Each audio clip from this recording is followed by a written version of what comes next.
الحمد لله والصلاة والسلام على رسول الله وبعد. أعوذ بالله السميع العليم من الشيطان الرجيم. بسم الله الرحمن الرحيم. ولا يأتل أولو الفضل منكم والسعة أن يؤتوا أولي القربى والمساكين والمهاجرين في سبيل الله وليعفوا وليصفحوا ألا تحبون أن يغفر الله لكم والله غفور رحيم. الحمد لله. இந்திய தராவிலே சூரத்துல் முஃமினூன், அதே போன்று சூரத்துல் நூர், சூரத்துல் ஃபுர்கானுடைய பாதி வசனங்கள் ஓதப்பட்டது. சூரத்துல் நூர் இந்த சூறாவிலே நிறைய சமூக சட்டங்களை, அதே போன்ற குடும்ப சட்டங்களை அல்லாஹ் அதிகமாக பேசியிருக்கிறான். எனவே சூரத்துல் நூரை நாம் எல்லோரும் என்ன செய்ய வேண்டும் என்றால் அதனுடைய தர்ஜுமாவை எடுத்து படிக்க வேண்டும். குறிப்பாக நம்முடைய குடும்பங்களை நாம் பேண வேண்டிய அந்த ஹிஜாபுடைய சட்டங்கள், இந்த பர்தாவுடைய சட்டங்கள் எல்லாம் அல்லாஹ் சுப்ஹானஹு வ தஆலா நல்லா விளக்கி சூரத்துல் நூரில் அல்லாஹ் தஆலா பேசியிருக்கிறான். நான் உங்கள் மத்தியிலே சூரத்துல் நூருடைய வசனத்தை ஓதி காட்டினேன். அந்த வசனத்திலே அல்லாஹ் சுப்ஹானஹு வ தஆலா கூறுகிறான், வலா யத்தல் உலுல் ஃபத்லி மின்கும் வஸ்ஸாஅ. எவருக்கு அல்லாஹ் ஃபதுலை வழங்கியிருக்கிறானோ, வசதி அல்லாஹ் வழங்கியிருக்கிறானோ, அவர் முஹாஜிரின்களுக்கு நான் சதகாக்களை செய்ய மாட்டேன், அவர்கள் மீது நான் செலவு செய்ய மாட்டேன் என்று எந்த விதமான சபதம் எடுக்கக்கூடாது. அதே போன்று அவர் அல்லாஹ்வுக்காக என்ன செய்ய வேண்டும்? அவர்களை மன்னிக்க வேண்டும், அதை பொருட்படாமல் இருக்க வேண்டும். அலா துஹிப்பூன அன் யக்ஃபிரல்லாஹு லக்கும், அல்லாஹ் உங்களை மன்னிக்க வேண்டும் நீங்கள் விரும்ப மாட்டீர்களா? வல்லாஹு கஃபூருர் ரஹீம், நிச்சயமாக அல்லாஹ் பாவங்களை மன்னிக்கக்கூடியவன், கருணையாளன். இந்த வசனத்துடைய பின்னணி என்னவென்றால் இஃப்குடைய அந்த சம்பவம் தான். இஃப்கு என்றால் பனு முஸ்தலிக் என்ற போருக்கு பிறகு உம்முல் முஃமினீன் ஆயிஷா ரலியல்லாஹு அன்ஹாவின் மீது மிகப்பெரிய ஒரு அபாண்ட ஒரு பலியை சுமத்தினார்கள். நஅூது பில்லாஹ். ஆயிஷா ரலியல்லாஹு அன்ஹா சஃப்வான் பின் முஅத்தல் என்ற சஹாபியுடன் தவறாக நடந்து கொண்டாள் என்று. எனவே இந்த சம்பவத்தை குறித்து ரசூலுல்லாஹ் ஸல்லல்லாஹு அலைஹி வஸல்லம் அதிக கவலையோடு இருந்தார்கள். ஒரு மாத காலம் இந்த தொடர்பான எந்த ஒரு வகையும் வரவில்லை. ரசூலுல்லாஹ் ஸல்லல்லாஹு அலைஹி வஸல்லம் இங்கு ஒரு பக்கம் அதிகமான வேதனை இருக்கிறார்கள், இங்கு ஆயிஷா ரலியல்லாஹு அன்ஹா வேதனை இருந்தார்கள். ஆயிஷா ரலியல்லாஹு அன்ஹாவிற்கு ஏற்கனவே ஒரு நோய் இருந்தது. இந்த சம்பவத்தை இப்படி ஒரு செய்தியை கேட்டவுடனே இன்னும் அந்த நோய் என்பது அதிகரித்து விட்டது. அப்ப அல்லாஹ் சுப்ஹானஹு வ தஆலா ஆயிஷா ரலியல்லாஹு அன்ஹாவுடைய தூய்மையை பேசும் விதமாக அல்லாஹ் ஒரு வசனத்தை இறக்கினார். இன்னல்லதீன ஜாஉ பில் இஃப்கி உஸ்பத்து மின்கும், நபியே நிச்சயமாக ஆயிஷாவின் மீது சாட்டப்பட்ட அந்த மிகப்பெரிய அவதூறு என்பது அது பொய்யான ஒரு அவதூறு. நிச்சயமாக ஆயிஷா அவர் தூய்மையான பெண் என்று அல்லாஹ் சுப்ஹானஹு வ தஆலா அந்த வசனத்தை இறக்கினார். அப்பொழுது இந்த ஃபித்னா என்பது மதீனாவெல்லாம் பரவிவிட்டது. ஆயிஷா ரலியல்லாஹு மீது அந்த தொஹமத்துடைய அந்த விபச்சாரத்துடைய அந்த மிகப்பெரிய ஒரு பலி என்பது மதீனாவெல்லாம் பரவிவிட்டது.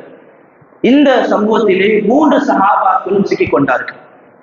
இந்த பிரச்சனையை உண்டாக்கியவன் யார் என்றால் நயவஞ்சனுடைய தலைவன் அப்துல்லா பின் அபூ சலூல்.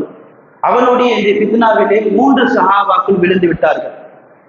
இப்படிப்பட்ட சஹாபாக்கள் மிகவும் பிரபலமான சஹாபாக்கள் ஹஸ்ஸான் பின் சாபித், ஹம்னா பின் ஜஹஷ், மிஸ்தாஹ் பின் அசாஸ். இந்த 3 சஹாபாக்களும் இந்த செய்தியிலே இந்த விஷயத்திலே அவர்களுடைய பெயர்கள் இருந்தது. எனவே எப்பொழுது அல்லாஹ் சுப்ஹானஹு வ தஆலா இந்த வசனத்தை இறக்கினானோ, எனவே ஆயிஷா ரலியல்லாஹு அன்ஹா ஒரு தூய்மை பெண் என்று தெரிய வந்ததோ, இந்த 3 சஹாபாக்களுக்கும் 80 அந்த தச அடிகள் கொடுக்கப்பட்டது. 80 தசை அடிகள் கொடுக்கப்பட்டது. பண்பான சகோதரர்களே, இந்த வசனத்திற்கும் இதற்கும் என்ன தொடர்பு என்றால், ஹம்னா பின்த் ஜஹஷ் இல்லை, மிஸ்தா பின் அசாஸ், இவர் ஒரு பெண்மணி. இந்த பெண்மணி வந்துட்டு அபூபக்கர் ரலியல்லாஹு அன்ஹாவுடைய அத்தை. அபூபக்கர் ரலியல்லாஹு அன்ஹா மிஸ்தாஹ் பின் அசாஸாவிற்கு மாதம் மாதம் செலவுக்காக கொடுத்து கொண்டிருந்தாங்க. ஏன்னா மிஸ்தா பின் அசாஸ வந்துட்டு ஏழை, அதுவும் முஹாஜிர் சஹாபி பெண்மணி. ஏழை என்பதற்காக அபூபக்கர் ரலியல்லாஹு அன்ஹு என்ன செய்தாங்க? அவங்களுக்கு மாதம் மாதம் குடும்பத்திற்காக செலவு கொடுத்து கொண்டிருந்தாங்க.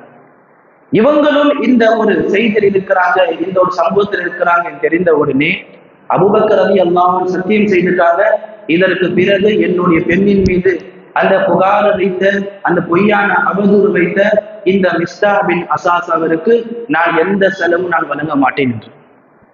நியாயமான ஒரு விஷயம் தான். ஏனென்றால் அபூபக்கர் ரலியல்லாஹு அன்ஹு எப்படிப்பட்ட சஹாபி, அப்படிப்பட்ட ஒரு சஹாபி மாதம் மாதம் அவருடைய அத்தைக்கு என்ன செய்யறாங்க, செலவுகள் கொடுக்குறாங்க.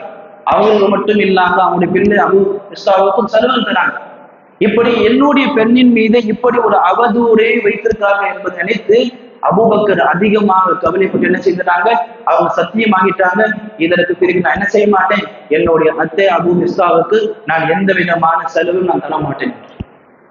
உடனே அல்லாஹ் சுப்ஹானஹு வ தஆலா இந்த வசனத்தை இறக்கினார். நான் ஓதிய வசனம், வலா யத்தல் உலுல் ஃபத்லி மின்கும், யாருக்கு அல்லாஹ் அவனுடைய அருளை கொடுத்திருக்கிறானோ, அபூபக்கரை குறித்து பேசுகிறான் அல்லாஹ். யாருக்கு அல்லாஹ் வசதியை கொடுத்திருக்கிறானோ அபூபக்கரை குறித்து பேசுகிறான், அவர்கள் இப்படிப்பட்ட ஒரு சத்தியத்தை செய்யவே கூடாது. என்ன சத்தியம்?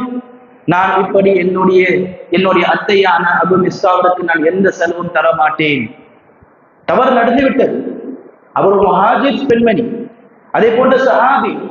இருந்தாலும் அந்த தவறு நடந்து விட்டது. அபூபக்கர் என்ன செய்யுங்க, அந்த பெண்மணி நீங்கள் மன்னித்து விடுங்க. அல்லாஹ் கேட்கிறான், அலா துஹிப்பூன அன் யக்ஃபிரல்லாஹு லக்கும், நீங்க அவங்களை மன்னிப்பதின் மூலமாக அல்லாஹ் உங்களை மன்னிப்பான் என்பதை நீங்கள் விரும்ப மாட்டீர்களா? இந்த வார்த்தை கேட்டவுடனே அபூபக்கர் ரலியல்லாஹு அன்ஹு உடனே என்ன செய்யறாங்க, அல்லாஹ்விடத்தில் தௌபா கேட்கிறாங்க. அதற்கு பிறகு அவங்க செய்த அந்த சத்தியத்திற்கான கஃபாரா கொடுக்குறாங்க.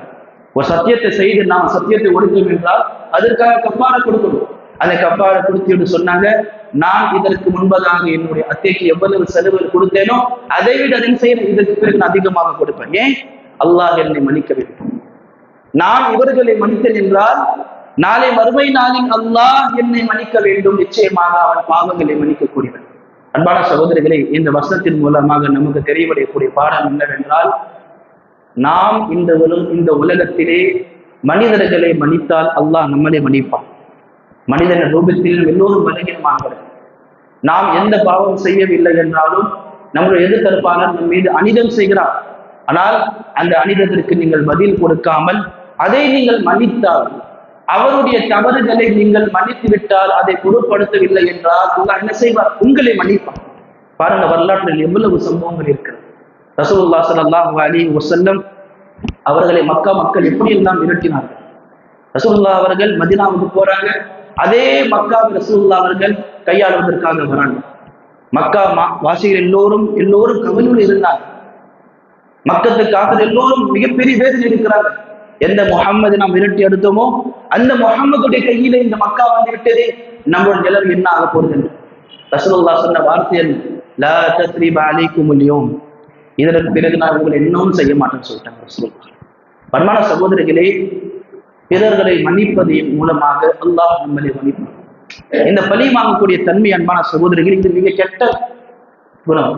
பாருங்க, இந்த குடும்பத்துல நம்மளுடைய சமூகத்துல இந்த உறவுகளுடைய பிரிவதற்கான காரணம் என்னவென்றால் என்ன பழி வாங்கக்கூடிய தன்மையினால் தான்.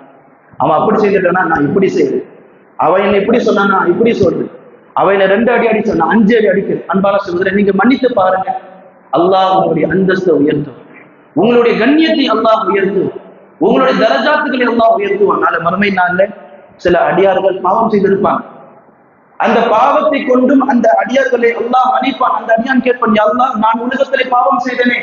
அதற்கு அல்லாஹ் சொல்வான், நீ உலகத்திலே என்னுடைய அடியார்களை மன்னித்தால் இன்றும் நான் உன்னை மன்னிக்கிறேன். எந்த அந்த குணத்தோடு நீ உலகத்திலே வாழ்ந்து கொண்டிருந்தாயோ உன்னை விட அதிகமான நான் மன்னிக்கக்கூடியவன். இந்த நாளில் நான் உன்னை மன்னிக்கிறேன். அதே போன்று யாரெல்லாம் இந்த உலகத்திலே எப்ப பார்த்தாலும் பழி வாங்கணும், சின்ன சின்ன விஷயத்திற்கு பழி வாங்கணும். அவன் இப்படி செஞ்சுட்டான் நான் அப்படி செய்வேன் என்ற பழிவாங்கோடு இருக்கிறானோ அல்லாஹ் என்ன செய்வான், அவனை பழிவாங்க. எப்படி? அவன் பாவம் செய்திருப்பான், சொல்வான், உலகத்துல இவனுக்காக நீ பழி வாங்கி கொண்டிருந்த, நானும் என்ன செய்வேன், இன்று உன்னை பழிவாங்க, நரகத்திற்கு போய் அல்லாஹ் அனுப்பிவிடுவான். அன்பான சகோதரர்கள், பெரியவர்களே, நம்ம இடத்துல தப்பு இல்லைதான். என்னுடைய எதிர்த்து அவர்கள் நம்ம அனிதம் செய்திருக்கிறார். ஆனால் பெரிய மனசு செய்து நீங்கள் அவர்களை மன்னித்து விட்டால், அதை பொருட்படுத்தவில்லை என்றால், அதை இக்னோர் பண்ணீர்கள் என்றால் அல்லாஹ் உங்களை மன்னிப்பான். இவ்வளவு பெரிய வார்த்தை பாருங்க. அபூபக்கர் ரலியல்லாஹு அன்ஹு இந்த வார்த்தை கேட்டவுடன் என்ன செய்தார்கள்? உடனே அவர்கள் செய்த அந்த சத்தியத்தை உடைத்தார்கள், அந்த கஃபாரா செய்தார்கள். என்ன சொன்னார்கள்? நான் என்னுடைய அத்தை நான் மன்னித்து விடுகிறேன். அன்பான சகோதரர்களே, இந்த தன்மை என்பது மிகப்பெரிய ஒரு தன்மை. பாருங்க, இமாம் அஹ்மத் பின் ஹம்பல் ரஹ்மத்துல்லாஹி அலைஹி இப்படிப்பட்ட ஒரு இமாம் அவர்களை பற்றி வருகிறது. அவருடைய வாழ்கிற பொழுது ஒரு ஆட்சியாளர் இருந்தார். அந்த ஆட்சியாளர் இமாம் அஹ்மத் பின் ஹம்பலை அதிகமாக தொந்தரவு கொடுத்தார். ஜெயிலில் போட்டு அவர்களை அடிப்பது, அவர்களை தொந்தரவு கொடுப்பது. அப்பொழுது ஜல்லாத் ஒருவர் இருந்தார். ஜல்லாத் என்றால் இந்த மரணத்துடைய வேதனைகளை தரக்கூடியவன், மரணத்துடைய வேதனைகளை தரக்கூடியவனை ஜல்லாத் என்று கூறுவார்கள் அரபியில். அவன் என்ன செய்தான் என்றால் இமாம் அஹ்மத் பின் ஹம்பலை அதிகமாக அடித்தான். அப்படி அதிகமாக அடித்தான். எப்படி என்றால் எப்படி கசையடியின் மூலமாக யானைகளை அடிப்பார்கள், அந்த கசையடி கொண்டு யாரை அடித்தான்? இமாம் அஹ்மத் பின் ஹம்பலை அடித்தான். உடலெல்லாம் காயம் அஹ்மத் பின் ஹம்பல். அல்லாஹ் சிந்தித்து பாருங்கள், அந்த நிலை நம்முடைய உள்ள எப்படி சொல்லியிருக்கும்? நாம் அவருக்காக பத்துவா செய்திருப்போம். ஆனால் அஹ்மத் பின் ஹம்பலுக்கு தெரிய வந்தது, என்ன அவர்களை அடித்த அந்த ஜல்லாத் என்பவன் ரசூலுல்லாஹுடைய வம்சத்தை சார்ந்தவர். யார் அவன்? ரசூலுல்லாஹுடைய வம்சத்தை சார்ந்தவன். அதை தெரிந்த உடனே இமாம் அஹ்மத் பின் ஹம்பல் சொன்னாங்க, நான் உன்னை மன்னித்து விடுகிறேன். அல்லாஹ் அக்பர். இமாம் அஹ்மத் பின் ஹம்பல் நினைத்திருந்தால் பழி வாங்கியிருக்கலாம், இல்லை என்றால் அவர்களுக்காக பத்வா செய்திருக்கலாம். ஆனால் அஹ்மத் பின் ஹம்பலுடைய அந்த உள்ளத்தை பாருங்கள். நாளை அல்லாஹ் என்னை மன்னிக்க வேண்டும், இன்று நான் உன்னை மன்னிப்பேன். வரலாற்றில் வருது, இமாம் அஹ்மத் பின் ஹம்பலுக்கு அந்த உடல் முழுக்க காயம். எப்பொழுதெல்லாம் அந்த இடத்திலெல்லாம் வலி வருமோ, வேதனைக்காக துடிப்பாங்களோ, சொல்லுவாங்க அல்லாஹ் அவரை மன்னித்து. அந்த வேதனை வரும்போதெல்லாம், எப்பொழுது அந்த வேதனை வருதோ, அந்த அடித்த இடத்துல எப்பொழுதெல்லாம் அவர்களுக்கு பெயின் வருமோ, அந்த வலி வருமோ, உடனே அவனை சொல்லுவாங்க அல்லாஹ் அவனை மன்னித்து விட, அந்த ஜல்லாத்தை மன்னித்து விட, ஜல்லாத்தை மன்னித்து விட என்று. அல்லாஹ் அன்பான சகோதரர்களே, இந்த உலகத்தை நீங்கள் அடியாறுகளை மன்னித்தீர்கள் என்றால் நாளை மறுமையினால் அல்லாஹ் உங்களை மன்னிப்பான். சிந்திப்பான் சகோதரர்களே, இந்த உலகத்தை நாம் வாழ்வோம், எல்லோரும் பலகீனமாக. இன்னைக்கு சொந்த பிள்ளை உம்மாவை மன்னிப்பதற்கு தயங்குறோம். எங்க அம்மா என்ன அப்படி செஞ்சுட்டாங்க, எங்க அம்மாவை நான் மன்னிக்க மாட்டேன். அல்லாஹ் அக்பர். இப்படிப்பட்ட பிள்ளைகள் இருக்கிறாங்க. பாப்பா சொத்துல எனக்கு சரியாக பங்கு செய்யறாங்க, ஜனாது சொல்ல மாட்டாங்க, ஜனாது சொல்ல மாட்டாங்க. அதே போல நிறைய மருமகள் என்ன செய்யறாங்க தெரியுமா? அவருடைய என்னுடைய மனைவியோடைய அந்த தந்தை வந்துட்டு, மாமனார் வந்துட்டு என்னை இப்படி சொல்லிட்டாரு, நான் அவர்கிட்ட பேச மாட்டேன். அவருடைய ஜனாத் என்ன செய்யறாங்க? மனைவி அங்க மாட்டாங்க. உண்மையான சம்பவம், உண்மையான சம்பவம். அவருடைய மாமனார் எதை சொல்லிட்டாரு சொல்லிட்டு மனைவி என்ன செய்யறாரு? ஜனாதாக்கு போக கூடாது, உன்னுடைய அப்பாவோட ஜனாதா, அப்படி போனா இதுக்கு நான் தலாக் கொடுத்துருக்கேன். அன்பான சகோதரி, மன்னியுங்கள். எல்லோரும் மனிதர்கள்.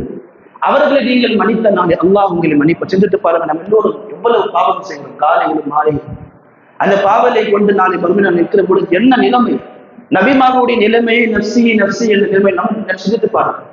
அந்த நிலையில நாம் உலகத்தில் யாராவது மன்னித்திருப்போம். அந்த மன்னிப்பை கொண்டு அல்லாஹ் நாளை மறுமையிலே உங்களை மன்னித்து விட்டேன் சொன்னா சிந்தித்து பாருமான சகோதரி, நம்மளுடைய சொர்க்கம் நமக்கு கிடைச்சிருக்கு. எனவே அல்லாஹ் அதுதான் கூறுகிறான் அபூபக்கரை பார்த்து, அபூபக்கர் நீங்க எப்படிப்பட்ட மனிதர், உங்களுடைய அந்தஸ்து என்ன, உங்களுடைய உயர்வு என்ன, நீங்கள் எப்படி சொல்லலாமா? அபூபக்கர், மக்கள் சொல்றது வேறு, நீங்கள் எப்படி சொல்லலாமா? அபூபக்கர், நீங்க அவர்களை மன்னிப்பதன் மூலமாக அல்லாஹ் உங்களை மன்னிக்க போனாரா என்று நீங்க விரும்ப மாட்டீர்கள். அல்லாஹ் அந்த வசனத்தை கேட்க வேண்டும். அபூபக்கர் உடனே சொன்னார்கள், நான் என்னுடைய அந்த அத்தை நான் மன்னித்து விடுகிறேன். அன்பான சகோதரர்களே, அல்லாஹ்விற்காக இந்த உலகத்திலே உங்களுடைய உறவில் யாரெல்லாம் நீங்கள் பழி வாங்க எண்ணத்தோடு இருக்கிறீர்கள், மன்னித்து விடுங்க.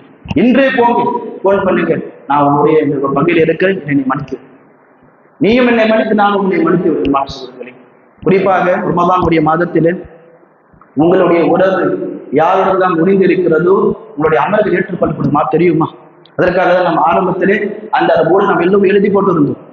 உள்ளத்தை சுத்தப்படுத்தல் என்பதற்காக. ஏன் உள்ளத்தை சுத்தப்படுத்தவில்லை என்றால் நீங்க ரமதான் செய்த எல்லாம் அமலும் வீணாகிவிடும். உள்ளத்தை சுத்தப்படுத்துங்கள், எந்த பகை வைக்காதீர்கள். ரசூலுல்லாஹ் அவர்கள் ஹஜ்ஜத்துடைய மதாவுடைய அந்த பேருடைய நிகழ்ச்சியில் என்ன சொன்னாங்க? ரசூலுல்லாஹ், இன்று நான் என்னுடைய எல்லா பகையும் நான் மன்னித்து விடுகிறேன். அல்லாஹ் அக்பர். மிகப்பெரிய வார்த்தை. கோத்திரம் சண்டை போட்டுக் கொடுக்கிறது, ஆண்டுகளாக சண்டைகள். ஆனால் ரசூலுல்லாஹ் ஸல்லல்லாஹு அலைஹி வஸல்லம் ஒரே ஒரு வார்த்தை சொன்னாங்க, நாங்க இது எல்லாரையும் மன்னித்து விடுகிறோம். அன்பா சிந்தித்து பாருங்கள், சாதாரண வார்த்தைகள் நீங்கள் ஒருவரை மன்னிப்பது, இதன் மூலமாக அல்லாஹ் மன்னிப்பான். எனவே அல்லாஹ் சுப்ஹானஹு அனைவருக்கும் இத்தகைய குணங்களை கொண்டு நம்முடைய உள்ளங்களை அல்லாஹ் அலங்கரிப்பானாங்க. இந்த மன்னிக்கக்கூடிய குணம் இந்த குணத்தை கொண்டு அல்லாஹ் நம்முடைய அலங்கரிப்பானாக. அல்லாஹும்ம ஆமீன். சுப்ஹானக அல்லாஹும்ம பிஹம்திக் அஷ்ஹது அன் லா இலாஹா இல்லா அன்த அஸ்தக்ஃபிருக வ அத்தூபு இலைக். அஸ்ஸலாமு அலைக்கும் வரஹ்மத்துல்லாஹி.